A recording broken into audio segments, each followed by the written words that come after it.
আল্লাহ আব্বা জানের কলিজায় শান্তি দাও। ও আল্লাহ, আব্বা জানের কবরে আজকে দিয়ে পৌঁছে দাও। রাত যখন গভীর, আব্বা দরজার সামনে দাঁড়ানো, ঘুমাও না আব্বা, কেন তুমি ঘুমাও না?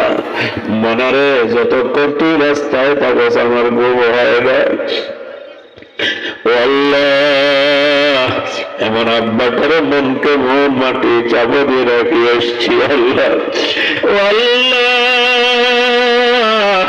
আজকে শত শত মুসল্লিদের নিয়ে, আলেমুলামাদের নিয়ে আব্দুল্লাহ দেখ, আব্বা জানের কবরে আওয়াজ দিও না, আব্বা জানের কবরে আওয়াজ, দাদা দাদু নানা নানুরে মাফ করে দাও। যারা ছোটবেলা আদর করলো, চুমু খাইলো, অনেকে কবরের বাসিন্দা হয়ে গেছে, আয় আল্লাহ তাদের কবর আজকে দিয়ে পৌঁছে দাও। আয় আল্লাহ, এই মজলিসে কে জানে হাত তুলছে কত আশা নিয়ে, সকলের মনোবাসনা গুলো পূরণ করে দাও, অভাবের অভাব দূর করে দাও, ঋণওয়ালার ঋণ পরিশোধ করে দাও।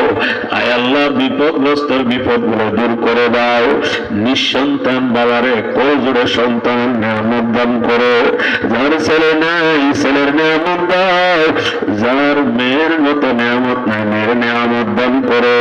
ও আল্লাহ, যার ছেলে মেয়ে আছে বাবা মার বাধ্য সন্তান বানায় দাও। আয় আল্লাহ, এলাকার গোরস্থানে মুর্দাগুলোরে মুক্ত করে দাও, অসুস্থ যারা আছে সুস্থ করে দাও। ইয়া আল্লাহ, এই প্রতিষ্ঠানগুলোকে কবুল ফরমাও। ইয়া আল্লাহ, এই প্রতিষ্ঠানের সকল জরুরত গুলো পুরো করে দাও।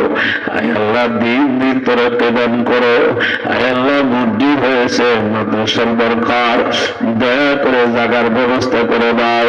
আরো জাগার প্রয়োজন, জাগার ব্যবস্থা করে দাও, ভবনের ব্যবস্থা করে দাও। ইয়া আল্লাহ, উস্তাদ ছাত্রদের মধ্যে খুলুসিয়ত দৌলত দাও।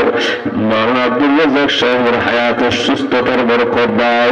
আয় আল্লাহ, আরো কিছুদিন হায়াত দাও, উম্মতের খেদমতের জন্য আরো কবুল করে দাও। আয় আল্লাহ, হুজুরের যোগ্যতার মানুষের বড় অভাব। ও আল্লাহ, দিন থেকে তোমার কাছে একটা দরখাস্ত দিই, এমন মুরব্বীগুলোর হায়াত তুমি বরকত দাও।